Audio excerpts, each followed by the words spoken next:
한민검 개념 강의 한 번에 몰아보기. 오늘은 개항기입니다. 지난 시간을 끝으로 정근대 파트가 끝났고요. 드디어 근현대사의 시작인데요. 새로운 마음으로 같이 달려볼까요? 먼저 근현대사의 시작을 알리는 개항기는 1863년 흥선대원군 시기부터 시작됩니다. 흥선대원군은 고종의 아버지로 어린 나이 왕위에 오른 고종을 대신해 약 10년간 조선을 통치하는데요. 흥선대원군이 정권을 잡기 전 19세기 중엽의 조선은 약 60년간의 세도 정치로 나라가 썩을 대로 썩어 있는 상황이었습니다. 왕권은 한없이 미약하고요. 민생은 말할 것도 없이 어려운 상황이었죠. 또한 조선의 바다에 심심찮게 이양선이 출몰하고 있던 시기였는데요. 이양선은 통상수교를 요구하는 서양의 배를 뜻합니다. 이 시기에 통상수교를 요구하는 서양 열강에 이미 옆나라인 중국과 일본은 강제로 문을 열었는데요. 이러한 상황에서 조선의 마지막 불꽃이라 불리는 흥선대원군은 과연 어떤 정치를 펼쳤을지 국내 정치부터 살펴보도록 하겠습니다. 먼저 대원군은 왕권 강화를 위해 당시 정권을 쥐고 있던 안동김씨 세력을 숙청하고요. 그들이 장악하고 있던 비변사를 폐지하고 의정부와 삼군부의 기능을 부활시켜 행정과 군사를 담당하게 합니다. 그리고 법령을 정비하는데요. 이때 만들어진 법전이 바로 대전회통입니다. 이거 정조의 대전통편이랑 많이 헷갈리거든요. 흥선대원군의 히읗, 대전회통의 히읗, 요 히읗으로 좀 기억하시면 좋겠네요. 또 6조의 행정법규를 정리해서 육전조례를 편찬했는데요. 흥선대원군은 이러한 법령의 편찬을 통해 통치체제를 재정비한 겁니다. 또 흥선대원군은 지방의 사립교육기관이었던 서원을 철폐하는데요. 이 서원이 면세특권이 있어요. 그래서 많은 토지를 소유하고 있음에도 세금을 내지 않았고 제사에 들어가는 비용 충당을 목적으로 백성들을 엄청 수탈했는데요. 이러한 서원을 흥선대원군이 강력하게 철폐한 겁니다. 당시 흥선대원군은 백성을 해치는 자는 공자가 다시 살아난다 해도 용서하지 않겠다고 말하며 서원 철폐에 대한 강력한 의지를 보였는데요. 결국 전국에 600개가 넘는 서원 중 47개만 남기고는 모든 서원을 철폐했습니다. 또 만동묘 역시 철폐하는데요. 만동묘란 임진왜란 당시 우리를 도와줬던 명예 황제를 모신 사당입니다. 이러한 만동묘는 당시 유생들의 화합 장소로 그 폐단이 극심했는데요. 이 역시 철폐한 겁니다. 이렇게 카리스마 넘치는 정치로 왕권을 강화한 흥선대원군은 민생 안정을 위해 삼정의 문란을 시정하는데요. 먼저 양전 사업을 통해 토지대장에 오르지 않는 은결을 색출해 국가재정을 확충합니다. 또 삼정의 문란 중 군정이 있었죠. 죽은 사람에게까지 군포를 부과하게 했던 군정의 문란. 대원군은 이러한 문제를 해결하기 위해 호포제를 실시하는데요. 호포제란 그동안 포를 내지 않고 면세특권을 누렸던 양반에게 포를 부과시키는 제도입니다. 양반 너네들도 포를 내라. 멋있죠? 그리고 황국의 폐단을 바로잡기 위해 사창제도 실시하는데요. 사창제는 곡식 대여를 민간자치 형식으로 하도록 하는 제도였으며 이로 인해 농민의 부담은 확실히 줄어들었습니다. 이러한 흥선대원군은 확실히 집권초 민심을 얻었지만 이후 왕권 강화를 위해 시작한 경복궁 중건으로 민심을 잃기도 하는데요. 경복궁 중건에 필요한 자금 마련을 위해 흥선대원군이 원납전을 징수한 겁니다. 이는 기부금 형태이긴 했지만 거의 강제로 내야 하는 돈이었고요. 당백전을 발행하기도 하는데요. 이 당백전은 당시 화폐였던 상평통보의 100배의 가치를 가지고 있지만 실제 가치는 그에 미치지 못했고 물가만 폭등시키는 결과를 낳게 됩니다. 또한 백성들에게는 경복궁 중건을 목적으로 많은 부역을 시켰으니 백성들의 불만도 많았겠죠? 자, 그럼 이제 흥선대원군의 대외 정치를 살펴볼까요? 흥선대원군은 당시 수교를 요구하는 서양 열강들에 대해 통상수교 거부 정책을 실시하는데요. 이때 일어난 사건들 순서가 중요합니다. 먼저 대원군은 병인년에 많은 천주교도를 탄압하고 프랑스 선교사를 처형하는데요. 이를 병인박해라고 합니다.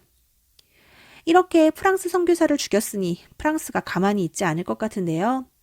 한편 이 병인박해가 일어난 같은 해에 평양에서는 미국 상선인 제너럴 셔머노가 불타고 침몰하는 사건이 터집니다. 이 제너럴 셔머노는 대동강을 타고 평양으로 들어와 통상수교를 요구했는데요. 조선 정부가 이를 거부하자 민가를 덮치고 행패를 부려댄 겁니다. 이에 화가 난 조선인들은 제너럴 셔먼호를 불태우고 침몰시켰는데요. 이를 주도한 인물은 평안감사 박규수입니다. 이 박규수 기억나시나요?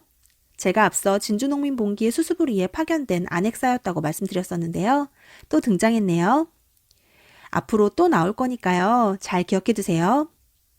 한편 앞서 말씀드린 병인박해를 구실로 결국 프랑스 함대가 강화도를 침략하는데요. 이를 병인양요라고 합니다. 이때 또 목숨을 걸고 나라를 지킨 인물들이 있죠. 바로 양원수와 한성근인데요. 양원수 부대는 정족산성에서 그리고 한성근 부대는 문수산성에서 프랑스 군대에 맞서 필사적으로 저항합니다. 이에 결국 프랑스는 물러나는데요. 그대로 물러나긴 아쉬웠는지 외교장각 도서와 많은 문화재를 약탈해 갑니다. 또 조선과의 수교가 쉽지 않자 독일인 오페르트는 남연군 묘의 도구를 시도하는데요. 이 남연군이 바로 흥선대원군의 아버지입니다. 대원군 입장에서는 정말 용납할 수 없는 일이었겠죠. 또 앞서 발생했던 제너럴 셔먼호 사건을 구실로 미국이 강화도를 침략하는 신미양요가 터지는데요. 이때 또 강화도 광성보에서 어제연의 눈물겨운 항전이 있었습니다. 어제연은 결국 광성보 전투에서 목숨을 잃고 마는데요. 이렇게 끝끝내 버티는 조선에 미국은 철수를 결정합니다. 하지만 미국 역시 그대로 돌아가긴 아쉬웠는지 어제연의 수자기를 약탈해 갑니다. 정말 이 시기 서양 열강들의 비신사적인 수교 요구는 들어주기가 힘들었는데요. 결국 흥선대원군은 통상수교 절대 거부를 외치며 전국에 척합의를 세우게 됩니다. 이렇게 안으로는 왕권 강화와 민생 안정, 그리고 밖으로는 통상수교 거부 정책을 펼친 흥선대원군은 10년 만에 정계에서 물러나는데요. 이렇게 흥선대원군이 물러나게 하는데 큰 역할을 했던 인물은 바로 최익현입니다. 이 최익현도 계속 등장하는 인물이니까요. 잘 기억해 두세요. 그리고 조선의 문을 걸어잠근 약 10년 동안 조선 안팎에서는 새로운 움직임이 나타나는데요. 먼저 옆나라 일본에서는 메이지 유신을 통한 빠른 근대화가 이루어지고 그 과정에서 생기는 잡음을 해결하기 위해 조선을 정복하자는 정한론이 대두됩니다. 이 정한론은 당장에는 실현되진 못했지만 일본의 조선에 대한 관심은 계속 높아지고 있는 상황이었고요. 국내에서도 통상개화론이 대두되기 시작합니다. 통상개화론이란 자주적인 문호 개방을 통해 서양의 제도와 문물을 받아들여 근대적 개혁을 꾀하자는 주장이었는데요. 이를 주장한 대표적인 인물은 북학파의 영향을 받은 박규수와 유홍기, 오경석 등입니다. 오잉 박규수? 그렇죠. 또 나왔네요. 사실 이 박규수가요, 북학파 실학자였던 박지원의 손자입니다. 아무래도 할아버지의 영향을 좀 받았겠죠? 그리고 이 중 이 오경석이란 인물은 해국도지와 영환지략이라는 서양의 책을 소개하기도 했습니다. 암튼 이렇게 개화를 주장한 이들의 목소리는 흥선대원군이 정계에서 물러난 뒤 힘을 얻기 시작하는데요. 마침내 조선의 외교에도 변화의 바람이 불기 시작합니다. 그리고 1876년 조선은 일본과의 강화도 조약을 통해 문호를 개방하게 되는데요. 강화도 조약은 조선이 외국과 맺은 최초의 근대적 조약이자 불평등 조약입니다. 이러한 강화도 조약은 다른 말로 조일수호 조규라고 하는데요. 이는 일본이 일으킨 운요 사건이 계기가 됐습니다. 운요 사건이란 일본 군함인 운요가 강화도 앞바다에서 포격을 가하며 폭력적인 방법으로 통상을 요구한 사건인데요. 결국 이로 인해 조선은 일본의 문을 열게 된 겁니다. 그럼 이러한 강화도 조약, 그 내용을 자세히 한번 살펴볼까요? 먼저 일본은 강화도 조약을 통해 조선이 자주국임을 명시해 조선에서의 청해 영향력을 부정하고요. 부산과 원산, 인천, 3개의 항구를 열게 합니다. 이러한 강화도 조약은 해안 측량권과 영사재판권을 인정한 불평등 조약이었는데요. 해안 측량권이란 우리나라의 해안을 일본이 마음대로 측량할 수 있게 한 겁니다. 또 영사재판권은 다른 말로 치해법권인데요. 일본인이 조선에서 문제를 일으키면 일본의 법을 따르게 하겠다는 거였습니다. 확실히 우리에게 불리한 조약들인데요.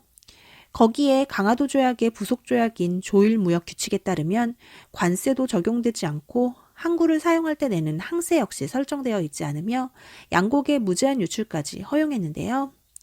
특히 이 무관세 조약으로 일본 상품이 무분별하게 국내에 유입되면서 조선의 상공업이 위축되고 무제한 곡물 유출로 국내 곡물 가격이 폭등하는 등 많은 문제들이 발생하게 됩니다. 부속 조약은 이뿐만이 아닌데요.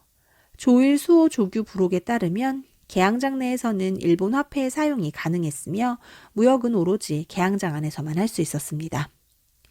다시 말해 내지 무역을 금지시킨 건데요. 일본 상인의 활동 영역을 동서남북 네 방향으로 각각 10리까지만 허용한 겁니다. 그래서 이때 일본 상인과 육지를 연결하는 보부상이나 객주들의 활동이 활발해지기도 했습니다. 결국 이렇게 강화도 조약으로 문을 열게 된 조선은 이후 서양 열강과도 수교를 맺기 시작했는데요. 가장 먼저 수교를 맺은 서양의 나라는 바로 미국입니다. 이때가 1882년이었는데요. 이처럼 조선이 미국과 조미수호 통상조약을 맺게 된 건 김홍집이란 인물이 일본에서 들여온 조선책략과 관계가 있습니다. 이 조선책략은 청나라 외교관인 황준원이 쓴 책인데요. 조선책략에는 조선이 러시아를 견제하기 위해 중국과 일본, 미국과 이어져야 한다고 명시되어 있습니다. 결국 이를 계기로 조선은 미국과 수교를 맺는데요. 이러한 조미수호 통상조약의 첫 번째 항목은 바로 거중조정이었습니다.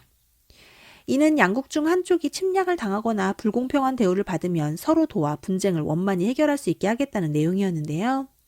이러한 거중조정은 사실 허울뿐이었고요. 역시나 이 조약도 불평등 조약이었습니다. 그래도 이때는 강화도 조약과는 다르게 관세가 설정됐는데요. 하지만 역시나 치해법권이 인정되고 최애국 대우까지 포함되어 있었습니다. 이 최애국 대우라는 건 최고의 혜택을 주는 국가라는 뜻으로 쉽게 말해 자동 업그레이드 규정입니다. 예를 들어 조선이 다른 나라와 어떤 조약을 맺었는데 미국보다 더 우대하는 조건이 들어가 있다면 자동적으로 미국도 그 혜택을 누릴 수 있게 한 거죠.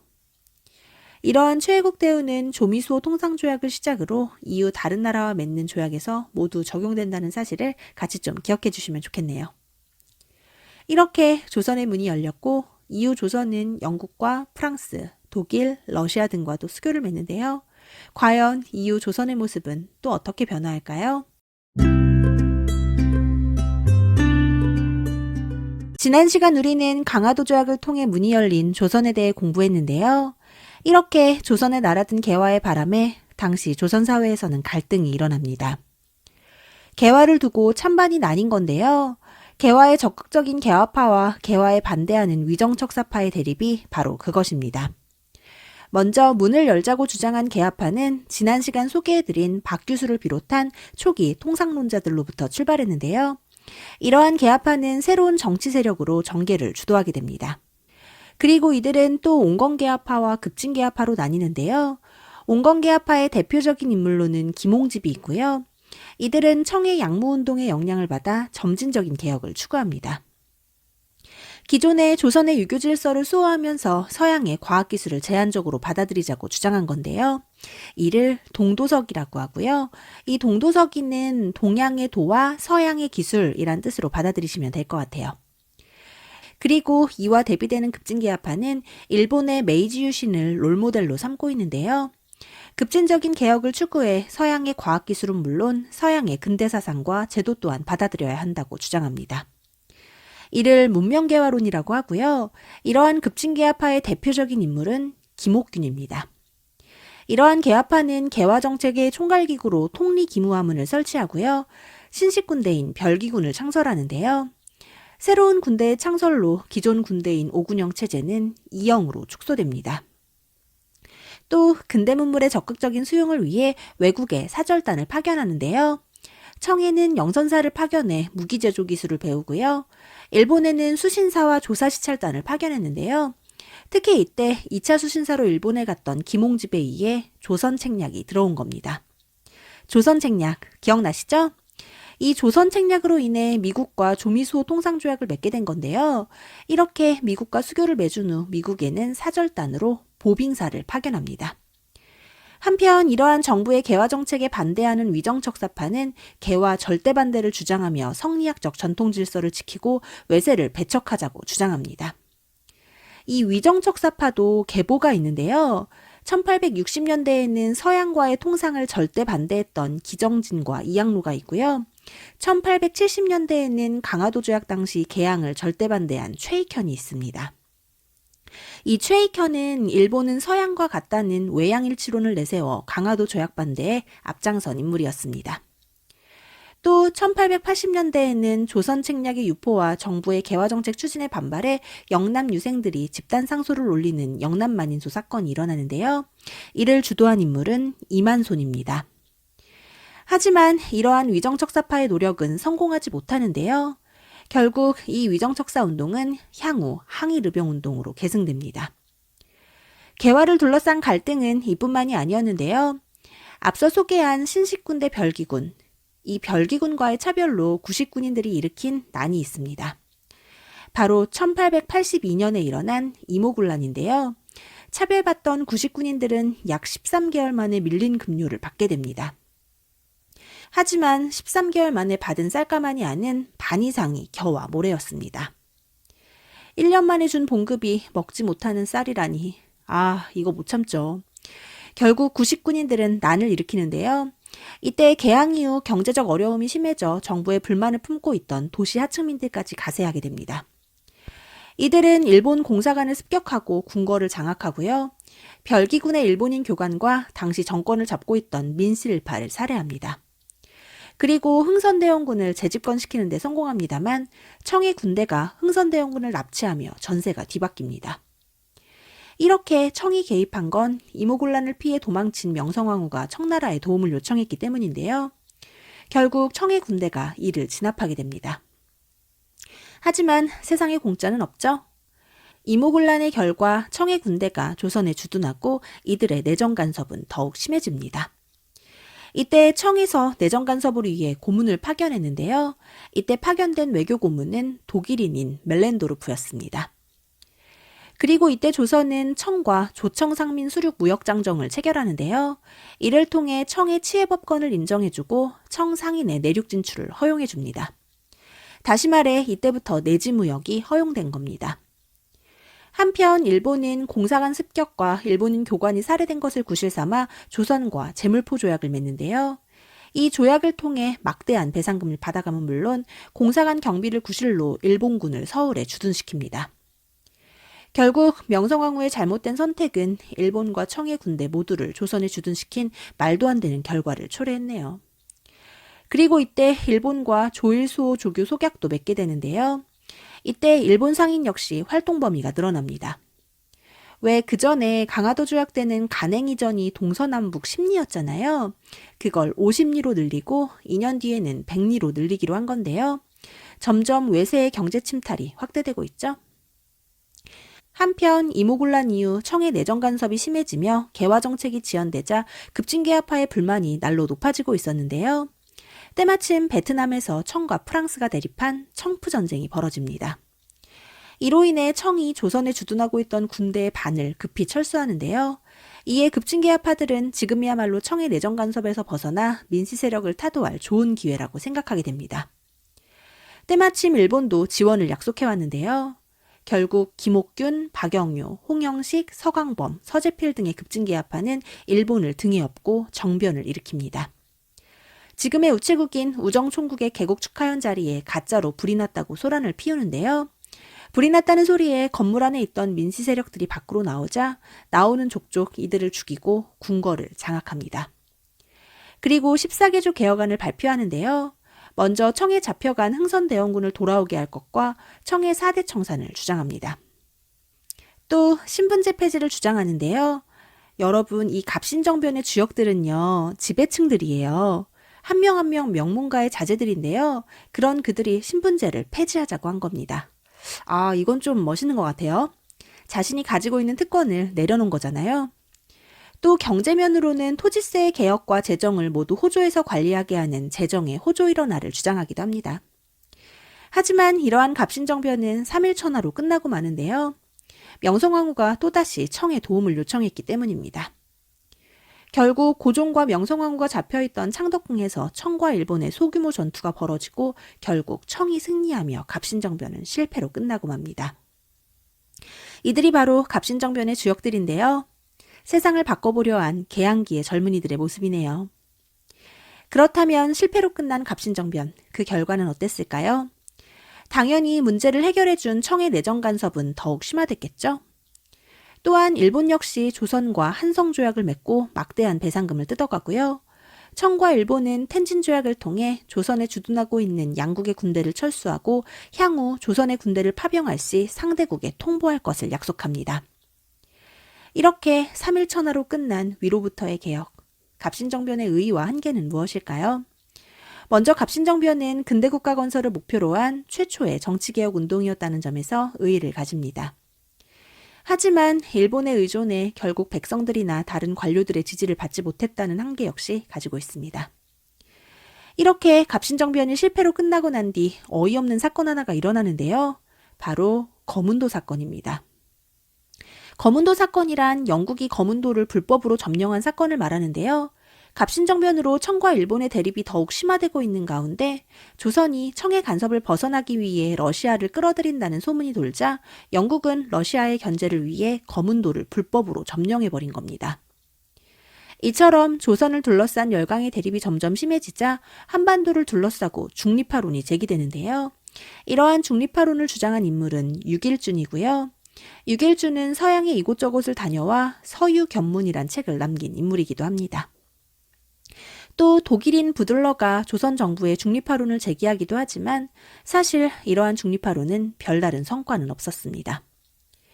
이처럼 개항 이후 조선 사회는 점점 엉망이 되어가고 이러한 변화의 거센 폭풍에 가장 힘들었던 건 아무래도 농민들이었겠죠. 결국 농민층이 동요하기 시작하는데요. 개항 이후 근대문물 수용에 따른 경비 지출과 일본에 지급한 막대한 배상금, 청과 일본의 경제 침탈 등으로 국가 재정의 위기가 찾아오고 이는 모두 농민들의 부담이 됩니다. 또한 강화도 조약 이후 일본이 대량으로 쌀을 수입해 쌀값이 폭등하며 농민들의 삶은 더욱 어려워지는데요. 이에 일부 지방간들은 반공령을 내려 곡물의 유출을 금지시킵니다. 반공령이란 곡물의 반출을 막을 수 있도록 한 법인데요. 이는 1883년 일본과 맺은 조일통상 장정의 조항 중 하나였습니다. 이때 양국은 반공령을 미리 한 달 전에 통보하면 허용하기로 합의했었는데요.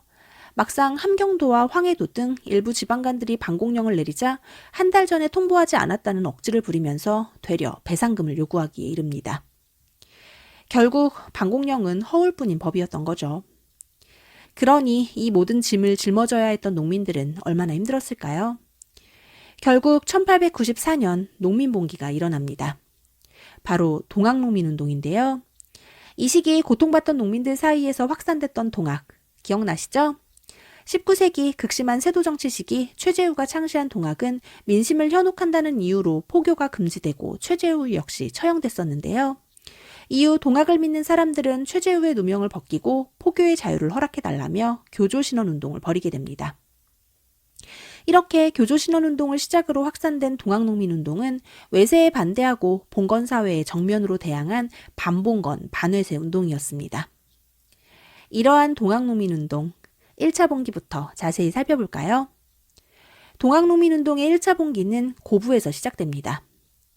전라도 고부 군수였던 조병갑의 횡포가 발단인데요. 이 조병갑 진짜 최악의 탐관오리입니다. 아주 다양한 방법으로 농민들을 수탈했는데요. 먼저 만석보라는 새로운 저수지를 만들게 해 물세를 받고요. 자신의 아버지를 기리는 비석을 만들겠다며 돈을 내라고 하질 않나, 모친상이 필요하니 돈을 내라고 하지 않나, 아주 백성들을 쥐어짜던 나쁜 인간입니다. 이에 더 이상 참지 못하고 전봉준을 중심으로 농민들이 들고 일어나 고부관할을 점령하는데요. 이러한 고부농민봉기의 수습을 위해 정부에서 파견한 안핵사 이용태는 오히려 농민들에게 책임을 묻고 전봉준을 체포하려고 합니다. 그러자 그야말로 농민들의 분노는 극에 달했는데요. 이후 전봉준은 백산으로 이동해 김계남과 함께 나라를 돕고 백성을 편안하게 한다는 보구간민을 구호로 내세워 약 8,000명의 농민들을 조직하고 백산봉기를 일으킵니다. 이들은 주모자가 드러나지 않도록 사발을 엎어놓고 이름을 쓰는 사발통문을 통해 농민을 모아 세력을 점차 확대시키고 마침내 황토현 전투와 황룡촌 전투에서 광군을 물리치는 대승을 거두는데요. 정말 이때 농민군의 사기가 하늘을 찔렀습니다. 거기에 전라도 일대를 장악하고 결국 전주성을 점령한 농민군. 와, 정말 대단하죠? 이러한 농민군의 관군이 속수무책으로 밀리고 결국엔 전주성까지 점령당하자 정부는 급기야 청에 원군을 요청하게 됩니다. 아, 정말 가슴이 답답해지는 대목인데요. 자신의 백성들을 진압하기 위해 외국의 군대를 요청하는 말도 안 되는 상황. 왜 그들은 백성들의 이야기에 귀 기울이지 않았을까요? 정말 이 시기 집권층들에게 너무 화가 납니다. 결국 청해 군대가 동학농민군의 진압을 위해 다시 조선에 들어와요. 근데 문제는 10년 전 갑신정변 때 텐진조약을 맺었잖아요. 그러니 텐진조약에 의해 일본군도 조선에 들어오게 됩니다. 다시금 조선에 두 나라의 군대가 들어와 대립하는 일촉즉발의 상황에 그제서야 정부는 부랴부랴 농민군과의 합의점을 찾고자 하는데요. 결국 전주화약을 통해 농민군은 자진해산합니다. 이때 전주화약의 조건은 청일 양군의 철수와 패정개혁안의 실시였는데요. 동학농민군은 이때 패정개혁안에서 탐관오리의 징계와 신분제의 폐지, 토지의 균등분배, 과부의 재가 허용 등을 주장했습니다. 이렇게 동학농민군이 주장한 패정개혁안의 내용을 보면 동학농민운동의 1차 봉기가 반봉건적인 성격을 띠고 있음을 알 수 있는데요. 이 패정개혁안의 내용 중요하니까요. 잘 정리해두세요. 또 동학농민군은 전라도 일대에 자치적인 개혁기구인 집강소를 설치하고요. 정부 역시 개혁의 필요성을 인정하고 개혁기구인 교정청을 설치하고 청일 양국에 군대 해산을 요청합니다. 하지만 일본은 이를 거부하고 경복궁을 점령하는데요. 사실 일본은 처음부터 동학농민군의 진압에는 관심이 없었습니다. 그저 조선에 다시 주둔할 명분을 찾고 있었는데요. 일본에게는 지금이 기회였던 거죠. 사실 일본이 갑신정변 때 청군에게 밀려 물러나면서 나름 칼을 갈았거든요. 조선을 차지하기 위해 청과의 전쟁은 불가피하다는 것을 깨달은 일본은 결국 청일전쟁을 일으킵니다. 이에 해산했던 동학농민군은 일본군 타도를 걸고 다시금 봉기하게 되는데요. 이것이 동학농민군의 2차 봉기입니다. 이러한 2차 봉기는 외세의 침략에 맞선 반외세의 성격을 띠고 있는데요. 일본군을 무찌르기 위해 논산에서 집결한 남북점 연합의 처절한 싸움은 공주 우금치 전투에서의 패배를 끝으로 실패하고 맙니다. 결국 전봉준마저 부하의 밀고로 체포되고 보다 나은 사회를 꿈꾸며 죽창을 들고 일어섰던 농민들의 꿈은 안타깝게도 좌절되고 맙니다. 참 가슴이 아픈데요. 이렇게 아래로부터의 개혁이었던 동학농민운동도 실패로 끝나고 과연 이후 조선은 또 어떤 소용돌이 속으로 들어가게 될까요? 그 뒷이야기는 다음 시간에 계속하도록 하겠습니다. 지난 시간 우리는 위로부터의 개혁인 갑신정변과 아래로부터의 개혁인 동학농민운동에 대해 배웠는데요. 이때 동학농민운동의 진압을 목적으로 청과 일본의 군대가 모두 조선에 다시 주둔하게 됐었죠. 근데 사실 동학농민운동의 진압에는 관심이 없었던 일본이 경복궁을 점령했다고 말씀드렸는데요. 이때 일본은 조선의 내정개혁을 강요합니다. 그래서 이때 이루어진 개혁이 바로 갑오개혁인데요. 이러한 1차 갑오개혁은 김홍집을 중심으로 전개됩니다. 그런데 이때 함께한 인물이 한 명 더 있어요. 바로 흥선대원군인데요. 아니 이분이 왜 여기서 나오시지 싶으실 텐데요. 일단 청에 잡혀있던 대원군이 돌아왔고요. 흥선대원군이 포함되어 있긴 했지만 어쨌든 중심은 김홍집입니다. 이러한 1차 갑오개혁의 내용은 다음과 같은데요. 먼저 개혁기구로 군국기무처를 신설하고요. 조선의 통치체제를 의정부 파라문으로 바꾸고 국내부를 설치합니다. 이 국내부라는 건 왕실 업무를 총괄하는 관청이라고 보시면 됩니다. 그리고 경제면에서는 모든 세금을 화폐로 내게 하는 조세의 급납화가 이루어지고요. 은본이제 역시 확립됩니다. 또 도량형의 통일 역시 이루어지는데요. 놀랍게도 그동안에는 지역마다 무게나 길이를 재는 단위의 기준이 달랐는데 이때 통일하게 된 겁니다. 그리고 재정의 일원화 역시 이루어지는데요. 탁지아문이 중심입니다. 왜 앞전에 갑신정변에서 호조의 재정 일원화를 주장했던 거 기억나시죠? 그런데 6조가 파라문으로 바뀌었으니 호조 대신 탁지아문으로 재정의 일원화가 이뤄진 겁니다. 그리고 무엇보다 갑신정변과 동학농민운동의 공통의 목소리인 신분제의 폐지와 노비제의 폐지가 이루어지고요. 과거제 역시 폐지됩니다. 또한 과부의 재가를 허용해 주기도 했는데요. 이 또한 동학농민운동에서 주장했던 개혁 내용이 반영된 것입니다. 이렇게 1차 갑오개혁이 김홍집을 중심으로 잘 이뤄지고 있었는데요. 일본이 청일전쟁에서 승기를 잡자 본격적으로 내정개혁에 간섭하기 시작합니다. 그래서 2차 갑오개혁이 이루어지는데요. 기존의 군국기무처를 폐지하고 일본에 망명했던 박영효를 불러들여 박영효, 김홍집, 연립내각을 구성합니다. 또 고종에게 홍범 14조를 반포하게 하는데요. 이 홍범 14조에는 청에 대한 사대를 청산하고 왕실의 정치 개입을 배제하는 등 개혁 내용이 담겨 있습니다. 또한 의정부 파라문을 내각 7부로 개편하고요. 8도로 나뉘어있던 지방을 23부로 변경합니다. 그리고 지방 간의 권한을 약화시키고 재판소를 설치해 사법권을 독립시킵니다. 그리고 이때 교육입국조서가 반포되며 근대적 학제가 성립돼 한성사범학교와 외국어학교, 소학교 등의 관제가 마련됩니다. 조선이 급변하고 있다는 게 느껴지시나요? 정말이 1894년은 많은 일이 일어난 해였는데요.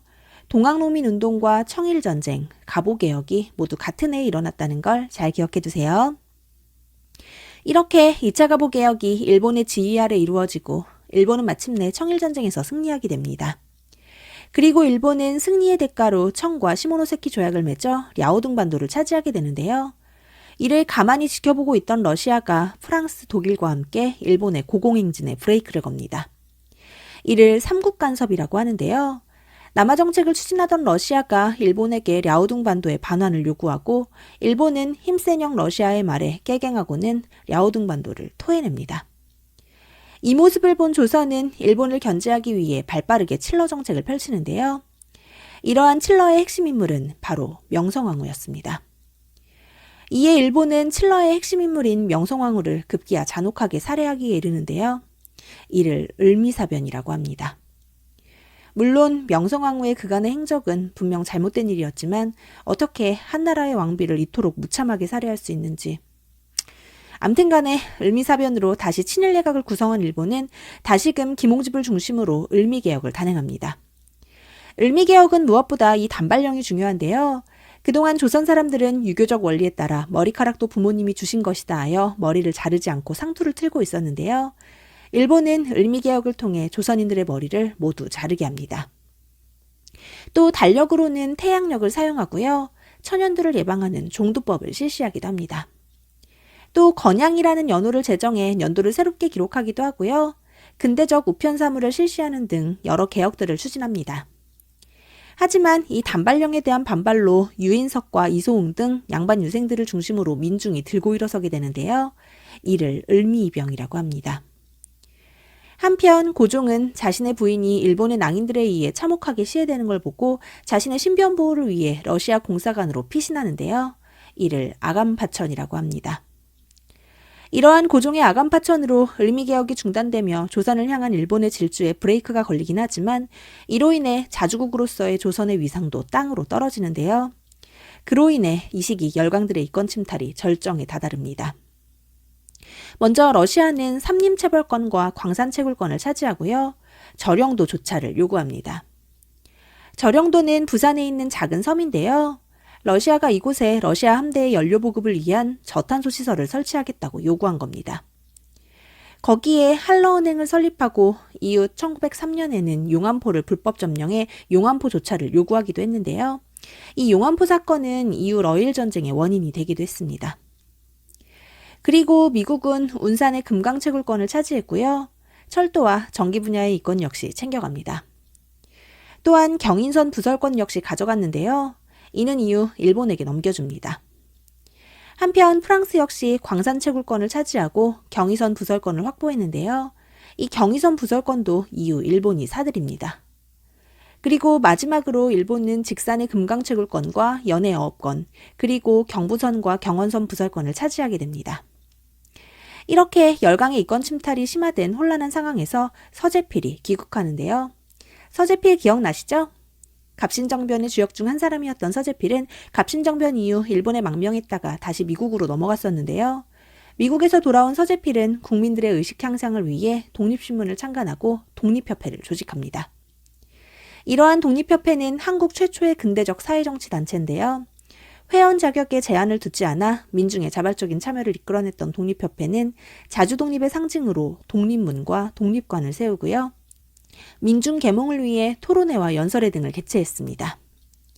특히 독립협회는 러시아의 내정 간섭과 열광의 이권 침탈에 맞서 종로 일대에서 만민공동회를 개최하는데요. 만민공동회는 일종의 민중집회입니다. 왜 지금도 광화문에서 각종 집회가 열리죠? 이러한 집회의 시초가 바로 이 만민공동회인데요. 이러한 만민공동회는 민중의 힘을 모아 러시아의 저령도 조차 요구를 좌절시킵니다. 아까 러시아가 저령도 조차를 요구했다고 말씀드렸잖아요. 근데 이걸 막아낸 겁니다. 또 만민공동회의 활동으로 한러은행 역시 폐쇄하는 성과를 거뒀는데요. 이것은 모두 민중의 힘이라고 볼 수 있습니다. 하지만 독립협회는 이에 그치지 않고 정부 대신들까지 집회에 참여하는 관민공동회를 개최하는데요. 이때 앞장선 인물은 박정양과 윤치호입니다. 이러한 관민공동회에서는 국정개혁에 관한 헌의육조를 결의했는데요.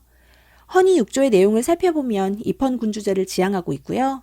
중추원 관제를 마련해 근대적 의회 설립을 추진하고 있습니다. 또 탁집으로 재정을 일원화하고 피고의 인권 존중에 대한 조항도 있는데요. 이러한 헌의육조의 내용을 가만히 살펴보면 지금의 민주주의 형태를 엿볼 수 있습니다. 한편 이렇게 독립협회가 이권수호 운동을 벌이고 있을 때 상권수호 운동을 벌인 단체도 있는데요. 바로 황국중앙총상회입니다. 이 황국중앙총상회는 시전 상인들이 중심이 돼 상권을 지키기 위해 노력했다는 걸 같이 기억해 주시면 좋겠네요. 이렇게 조선은 민중을 중심으로 개혁을 꿈꿨고 고종 역시 처음에는 이를 받아들이지만 독립협회의 이러한 활동에 위기의식을 느낀 보수 세력의 반대로 독립협회의 개혁 시도가 무산됩니다. 보수 세력은 이들이 황제를 폐위시키고 공화정을 실시하려고 한다고 모함을 하는데요. 결국 고종은 황제권의 위협을 느끼고 독립협회의 해산과 간부들의 체포를 명령합니다. 이에 독립협회가 반발하자 보부상단체인 황국협회가 군대까지 동원해 결국 독립협회는 해산되고 조선사회를 바꿔보고자 했던 이들의 노력은 좌절되고 맙니다. 이때 고종이 보다 민중의 목소리에 귀를 기울이고 독립협회와 함께 새로운 사회를 만들기 위해 노력했다면 과연 조선은 어떤 모습으로 발전했을까요? 참 아쉬운 부분입니다. 이렇게 독립협회를 해산한 고종이 다시 황궁한 건 아간파 천후 약 1년 만이었는데요. 당시 독립협회를 중심으로 고종의 황궁을 요구하는 여론이 거세지자 경운궁으로 황궁한 겁니다. 그리고 고종은 연호를 광무로 정하고 황제 즉위식을 거행해 황제의 나라 대한제국을 선포했는데요. 이는 열강으로부터 독립하겠다는 나름의 고종의 의지였습니다. 이렇게 대한제국이 황제의 국가임을 상징하는 건물이 있으니 바로 황구단입니다. 이 황구단은 하늘의 제사를 지내는 곳이었는데요. 현재는 남아있지 않고요. 지금은 부속 건물인 황궁우만 남아있습니다. 이렇게 황제국을 선포한 이후 고종은 앞서 말씀드렸던 것처럼 독립협회를 무력으로 해산시키고 대한제국의 헌법이라고 볼 수 있는 대한국국제를 반포했는데요. 이러한 대한국국제에서는 대한제국이 자주독립제국임을 명시하고 황제에게 모든 권한을 부여했습니다. 이렇게 오로지 황제의 권리만 주장하고 국민의 권리에 대한 규정이 없는 대한국국제는 근대적 헌법이라고 보기는 어려운데요. 이게 바로 대한국국제의 한계겠죠? 이렇게 황제에게 모든 권한을 부여한 대한제국은 옛것을 근본으로 삼고 새것을 참고한다는 구본신참의 원칙을 내세워 광무개혁을 단행합니다. 이러한 광무개혁에는 먼저 군제개편이 있는데요. 황제 직속의 최고 군통수 기관인 원수부를 설치해 군대를 황제 직속으로 두어 황제권을 강화한 겁니다. 또한 무관학교를 설립하고 서울시위대와 지방진위대의 병력을 강화하기도 했습니다. 그리고 바닥난 국가재정을 확보하기 위해 양전사업을 실시하는데요. 양전사업이란 토지조사 사업을 말합니다. 그리고 이를 통해 일부 지역에서는 지계를 발급했는데요. 지계란 토지 소유권 증명서를 말하고요. 이를 통해 근대적 토지 소유권을 확립할 수 있었습니다. 또 이때 상공학교와 기술학교들을 만들고 이와 함께 상공업 진흥 정책도 펼치는데요. 서양의 기술과 기계를 적극적으로 도입한 겁니다. 그래서 이 시기 전하가 개설되고 전차와 경인선 철도 역시 개통됐는데요. 지금 보시는 이 사진은 광무개혁으로 달라진 종로의 모습입니다. 확실히 전통적인 조선의 모습과는 다르죠? 이렇게 대한제국의 광무개혁은 나름 짧은 시간에 산업과 교육, 근대적 시설 면에서 많은 성과를 보였다는 의의를 가지고 있지만 황실 중심의 개혁으로 민권을 보장하지 못했고 외세의 간섭에서 결국은 벗어나지 못했다는 한계를 가집니다.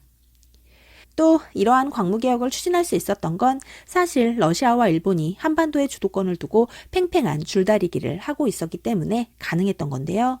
결국 1904년에 일어난 러일 전쟁으로 이 균형이 깨지게 되고 대한제국에 큰 위기가 찾아옵니다. 과연 이후의 대한제국에서는 어떤 일들이 벌어질까요? 지난 시간 우리는 대한제국의 광무개혁까지 살펴봤는데요. 고종의 광무개혁이 가능했던 건 조선을 사이에 둔 러시아와 일본의 팽팽한 줄다리기 때문이라고 말씀드렸는데요. 이러한 러시아와 일본의 균형이 깨지는 사건이 발생합니다. 바로 러일 전쟁인데요. 사실 삼국간섭 때 러시아의 힘에 깨갱하고 한 발 물러섰던 일본은 그 뒤로 칼을 갈며 때를 기다리고 있었습니다. 그리고 마침내 1904년 일본은 영국과 손을 잡고 러일 전쟁을 일으키는데요. 이 러일 전쟁의 과정 속에서 일본은 대한제국을 압박해 한일 의정서를 체결하고 전쟁에 필요한 한반도의 영토를 군용지로 마음대로 사용할 수 있게 합니다. 이후 러일 전쟁에서 어느 정도 승기를 잡게 된 일본은 대한제국과 1차 한일협약을 맺고 외교와 재정 분야에 고문을 두게 됩니다. 이때 외교 고문에는 친일 미국인인 스티븐스를 그리고 재정에는 메가타를 고문으로 두었는데요. 이때 이 메가타가요, 화폐 정리 사업을 합니다. 이는 당시 조선의 화폐였던 백동화를 일본 제1은행권으로 교체하는 사업이었는데요. 이때 백동화의 가치만큼 제1은행권으로 바꿔주지 않아 조선의 많은 상인들과 민간은행은 큰 타격을 입게 됩니다. 이와 더불어 기존의 화폐를 만들던 전왕국을 폐지하고 금본위제를 실시했으며 화폐 정리 사업에 필요한 자금을 일본으로부터 빌리게 했는데요. 이로 인해 대한제국은 일본에 막대한 빚을 지게 됩니다. 이렇게 경제적인 부분에서 서서히 우리를 집어삼키고 있는 일본. 이러한 일본이 결국 러일 전쟁에서 승리하고 영국과 미국 등 서양 열강은 일본의 한반도 지배를 인정하게 됩니다. 이때 일본은 우리나라를 완벽하게 차지하기 위해 미국과는 가스라 테프트 밀약을 맺었는데요. 이때 일본은 조선을, 미국은 필리핀을 가져가기로 합의했고요. 영국과는 2차 영일 동맹을 통해 일본의 한반도 지배를 확고히 합니다. 또 일본은 러시아와도 포츠머스 조약을 맺었는데요. 이 포츠머스 조약으로 러시아는 완전히 한반도에서 손을 떼기로 합의하고 일본은 국제사회에서 한반도 내 우월적 지위를 승인받게 됩니다. 그리고 1905년 일본은 군대를 동원해 대한제국의 정부 대신들을 위협해 강제로 을사늑약을 맺습니다. 이를 을사조약이라고 하기도 하는데요. 조약이란 양국 간의 합의로 맺어지는 약속이 조약이고요. 강압적인 방법으로 맺은 강제조약은 늑약이라고 부릅니다. 을사조약은 분명 대한제국의 황제였던 고종의 동의가 없는 일방적인 늑약이었습니다. 이러한 을사늑약을 2차 한일협약이라고 부르기도 하는데요. 이완용을 비롯한 5명의 을사오적에 의해 결국 조선의 외교권이 박탈되고 통감부가 설치됩니다. 그리고 통감정치가 시작되는데요. 이때 등장한 제1대 통감이 그 이름도 유명한 이토 히로부미입니다. 하지만 이러한 강제 늑약에 우리 민족은 다양한 형태로 저항하는데요. 먼저 전국에서 을사늑약에 반대하는 을사의병이 일어납니다. 이때 을사의병을 주도한 건 최익현과 민종식 등 양반 유생들이었고요. 신돌석이라는 평민 의병장도 활약하는데요. 이 신돌석의 등장은 평민들이 나라를 지키기 위해 노력한 모습을 상징적으로 보여주는 대목이니까요. 잘 기억해두세요. 또 장지연은 황성신문에 이날을 목놓아 통곡한다는 시일야 방성대곡을 게재하고요. 민영화는 자결합니다. 그리고 고종은 을사늑약의 부당함을 알리기 위해 네덜란드의 헤이그에서 열리는 만국평화회의에 특사를 파견하지만 실패하고요. 오히려 이를 구실로 고종은 강제퇴위를 당합니다. 이들이 바로 헤이그 특사인데요. 왼쪽부터 이준, 이상설, 이휘종입니다. 이렇게 헤이그 특사를 구실로 고종을 강제퇴위시킨 후 1907년 일본은 우리와 한일 신협약을 맺게 되는데요. 이를 정미칠조약이라고 부르기도 합니다. 이 조약으로 일본은 통감의 내정 간섭 권한을 더욱 강화하고 대한제국의 행정부를 장악하고 행정부 각부 차관에 일본인을 두어 차관 정치를 실시합니다. 그리고 이때 일본은 대한제국의 군대를 해산시키는데요. 이에 대대장이었던 박승환이 자결하고요. 해산된 군인들이 대거 합류한 정미의병이 일어납니다. 그리고 1909년 기후각서를 통해 사법권을 박탈하고 이후 1910년 6월 경찰권까지 빼앗아 행정, 군사, 사법, 치안 등 거의 모든 분야를 장악하게 됩니다. 그리고 마침내 1910년 8월 29일 이완용과 통감인 데라우치 사이에서 한일 병합 조약이 체결되고 우리는 결국 일본에게 국권을 빼앗기고 맙니다. 이를 경술련에 일어난 국가의 치욕이다 하여 경술국치라고 부르는데요. 러일전쟁 이후 경술국치까지 다시 한번 정리해볼게요. 러일전쟁 중 맺었던 1차 한일협약으로 고문정치가 시작되고요. 1905년에 2차 한일협약, 을사늑약이죠. 이때는 외교권이 박탈되고 통감정치가 이루어집니다. 그리고 1907년 한일 신협약으로 차관정치가 시작되고요. 마침내 1910년 한일 병합조약으로 나라를 뺏기고 맙니다. 비록 이렇게 우리는 일제의 식민지로 전락합니다만 그 가운데서도 우리의 저항은 멈추지 않았습니다. 그럼 지금부터 구한말 일제의 국권 침탈에 대항한 우리의 국권수호 운동에 대해 하나씩 살펴볼게요. 먼저 항일의병입니다. 항일의병은 을미사변과 단발령의 반대에 일어났던 을미의병과 을사늑약에 반대했던 을사의병, 군대를 해산하고 행정부를 장악한 한일 신협약에 반대한 정미의병까지 항일의병은 점차 규모가 커지고 조직력을 갖춰 항일의병 전쟁으로 발전하게 됩니다. 특히 1907년 한일 신협약 때 군대가 해산되며 많은 군인들이 항일의병 세력으로 가담해 군사력과 전투력이 크게 증가하는데요. 보시는 것처럼 의병의 모습에 군인이 있으면 그건 정미의병을 나타내는 자료입니다. 이렇게 다양한 세력이 합세해 규모가 커진 의병은 이인영을 총대장으로 13도 창의군을 결성해 서울 진공작전을 펼치지만 안타깝게도 실패하고요. 의병들의 투쟁은 호남 의병으로 이어지지만 일제의 대대적인 토벌작전으로 국권 수호를 위해 총칼을 들었던 많은 의병들이 죽어나가고 국내의 의병 전쟁은 크게 위축됩니다. 하지만 국권을 상실한 이후에도 조국을 향한 이들의 열정은 국외무장 독립운동으로 계승됩니다. 이렇게 국내에서 의병전쟁이 전개되고 있을 때 침략의 원흉이 되는 인물이나 매국노를 처단하기 위한 의거활동이 국내외에서 일어나기 시작하는데요. 먼저 안중근은 1909년 하얼빈에서 일대 통감이었던 이토 히로부미를 사살하고요. 전명훈과 장인하는 1908년 샌프란시스코에서 대한제국의 외교고문인 스티븐스를 사살합니다. 그리고 국내에서는 이재명이 최악의 매국노 이완용에게 칼을 꽂지만 암살에는 실패하고요. 나철과 오기오 등은 을사늑약 당시 을사오적을 처단하기 위해 자신해라는 오적 암살단을 조직해 활동합니다만 이 또한 성공을 거두지는 못합니다. 이렇게 국내외에서 여러 의거 활동이 이어지고 있을 때 한편에서는 지식인들이 애국계몽운동을 벌이는데요. 애국계몽운동이란 교육과 산업진흥을 통해 민족의 실력을 키워 국권을 지키고자 했던 운동입니다. 이러한 애국계몽운동 단체에는 보안회와 헌정연구회, 대한자강회, 신민회 등이 있는데요. 먼저 보안회의 활동부터 살펴볼까요? 보안회는 러일 전쟁 중 일제가 우리나라의 황무지 개강권을 요구한 데 있어서 반대운동을 전개해 이를 막아내는 데 성공한 단체입니다. 이때 황무지 개강권 반대운동에 농광회사가 함께했다는 것도 기억해 주시면 좋겠네요. 그리고 헌정연구회는 근대적 입헌 군주제로의 정치개혁을 주장했으며 친일 단체인 일진회의 반민족 행위를 규탄하기도 했습니다. 또한 대한자강회는 헌정연구회를 계승한 단체로 교육과 식사능업을 강조했으며 전국에 25개의 지회를 설치하고 월보를 발행하는 등 활발한 활동을 이어갔지만 고종의 강제퇴위에 반대하는 운동을 전개하다 일제에 의해 강제해산을 당한 단체입니다. 그리고 무엇보다 너무나 중요한 단체 신민회가 있습니다.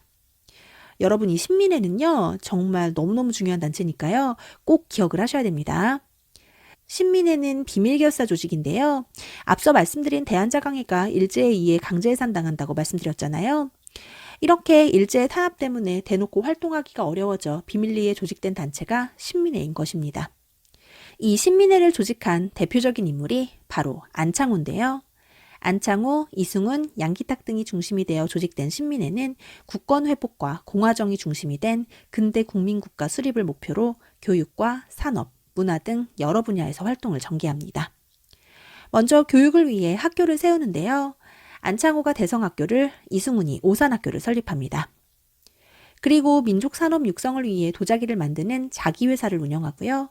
책을 출판하고 판매하는 태극서관을 운영하기도 했습니다. 그리고 양기탁은 영국인 베델과 함께 대한매일신보라는 신문을 창간해 언론활동을 하기도 합니다. 또 신민회의 두드러진 특징 중 하나는 국외에 독립운동 기지를 건설했다는 건데요.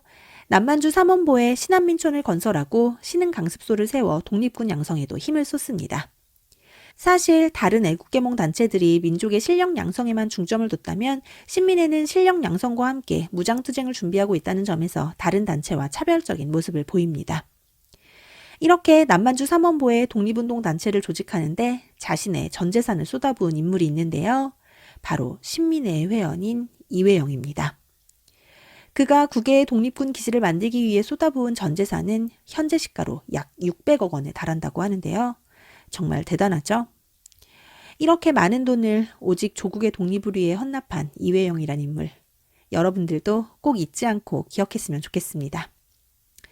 자, 그럼 다음으로 언론과 국학 분야에서의 활동을 좀 살펴볼까요? 먼저 언론 부분의 활동에서는 앞서 을사늑약대의 저항에서 말씀드렸던 것처럼 장지연의 시리아 방송대곡이 황성신문에 실리고요. 신민회의 회원인 양기탁과 영국인 베델이 함께 창간한 대한매일신보 역시 강력한 항일 언론 활동을 펼쳤는데요. 일본이 영국인을 함부로 건드릴 수 없었기 때문에 일제에 대한 비판적인 기사들을 많이 실을 수 있었습니다. 그리고 역사와 국어 분야에서의 활동도 이어지는데요. 아무래도 어려운 시기다 보니 민족 영웅의 위인전과 외국의 흥망성쇠를 다룬 책들에 대한 관심이 높아집니다. 그리고 역사 분야에서는 또 이 신채후를 빼놓을 수가 없겠죠? 신채후는 독사실론이라고 하는 논설을 통해 민족이 주체적인 시각으로 역사를 바라봐야 한다고 주장하고 있는데요. 이는 민족주의 사학의 시초가 됩니다. 그리고 국어 분야에서는 주시경과 지서경 등이 활동하는데요. 국문연구소를 설치해 국문법과 맞춤법 등을 정리했습니다. 이때 함께한 이 지서경이란 인물은 종두법과도 관련이 있다는 걸 좀 기억해 두세요. 그리고 마지막으로 경제적 구국운동이 있는데요. 대한제국이 일제에 막대한 빚을 지게 되며 일본은 우리를 경제적으로 지배하려고 합니다. 이에 국민의힘으로 국가의 빚을 갚아 경제적 자주성을 찾으려는 운동이 전개되는데요. 바로 국채보상운동입니다. 이 국채보상운동은 1907년 대구에서 시작됐으며 대한매일신보의 적극적인 후원으로 전국으로 확산됩니다. 이때 많은 국민들이 동참해 적극적인 모금운동을 벌이지만 통감부의 방해와 탄압으로 아쉽게도 성공을 거두지는 못합니다. 이러한 국채보상운동을 주도한 인물은 서상돈이며 앞서도 말씀드렸지만 대구가 출발점이라는 걸 꼭 기억해 주세요. 이처럼 우리는 일제의 국권 침탈에 맞서 다양한 방법으로 최선을 다해 저항했었는데요.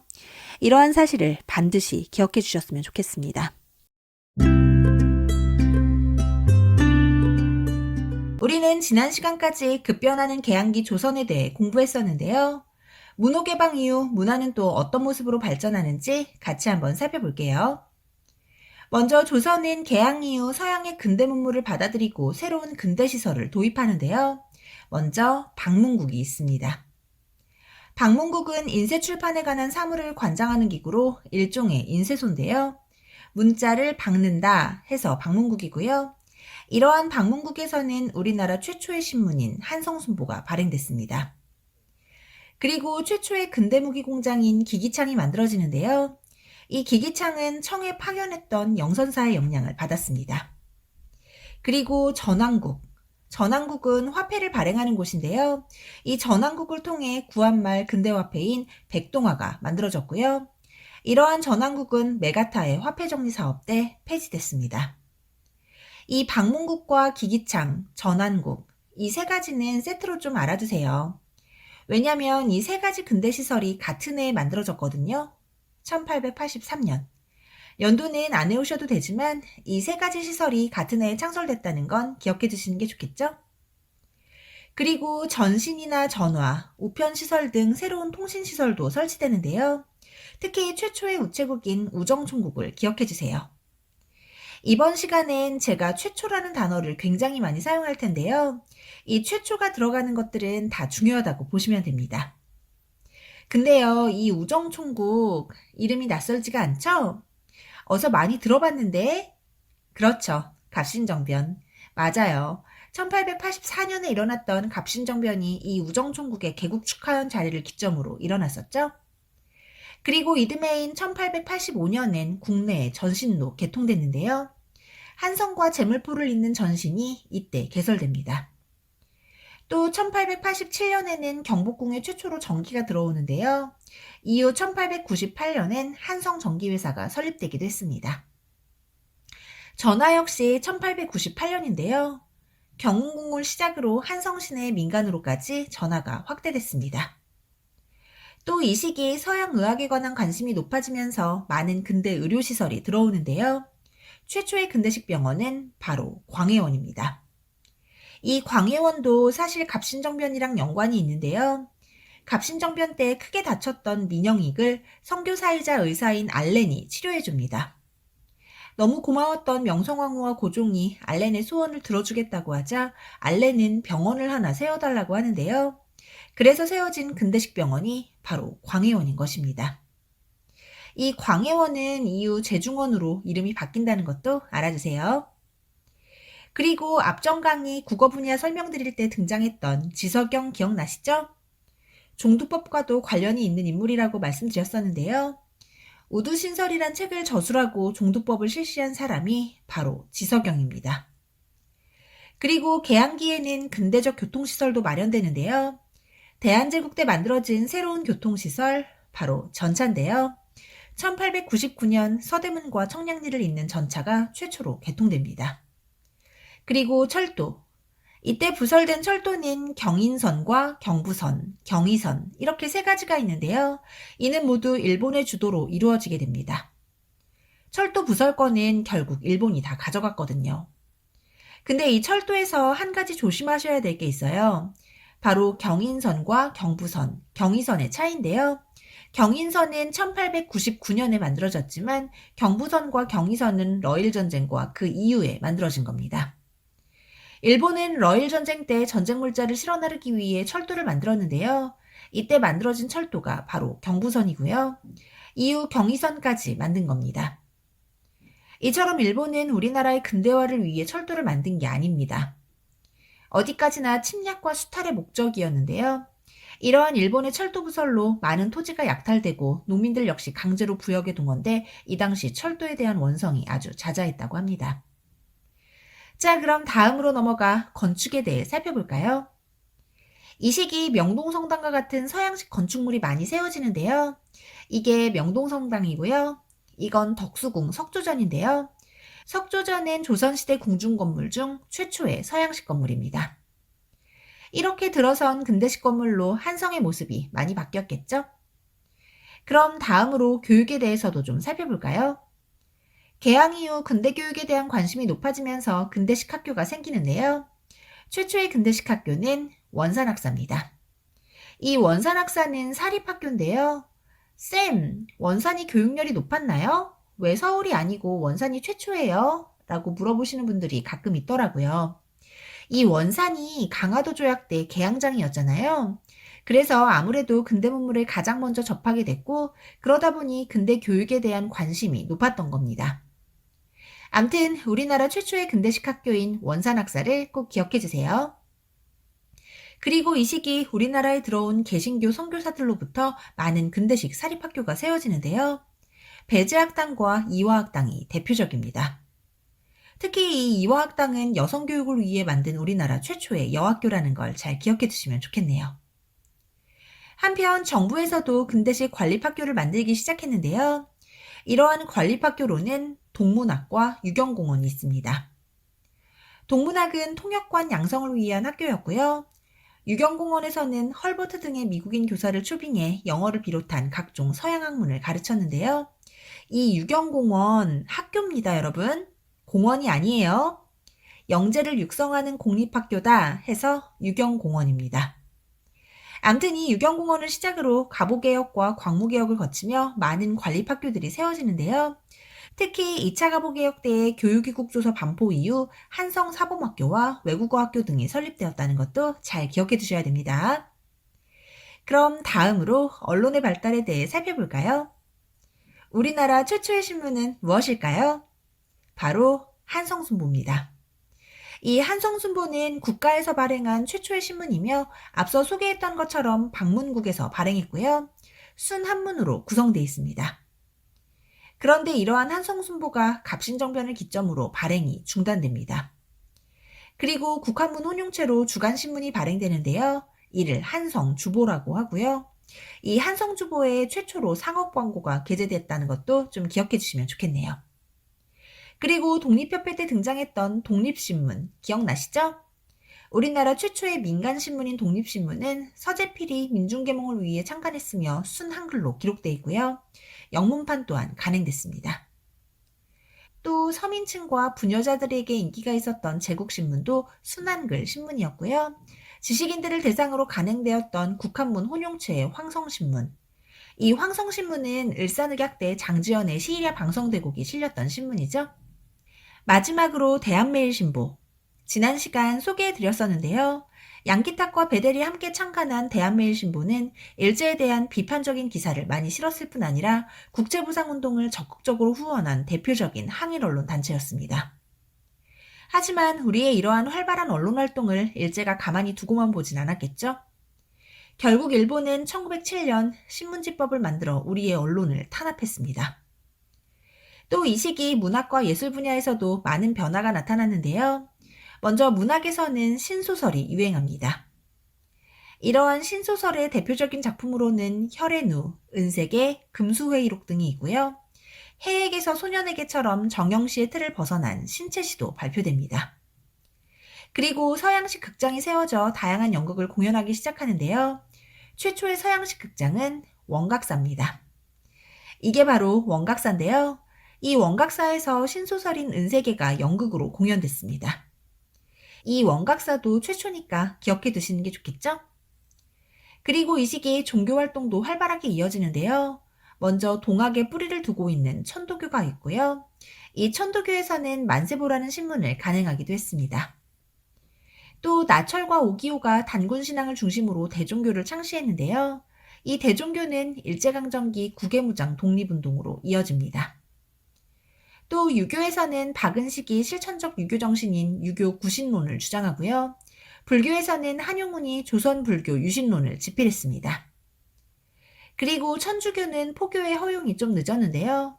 1886년 조푸수호 통상조약으로 인해 포교의 자유가 허락되며 확산되기 시작합니다.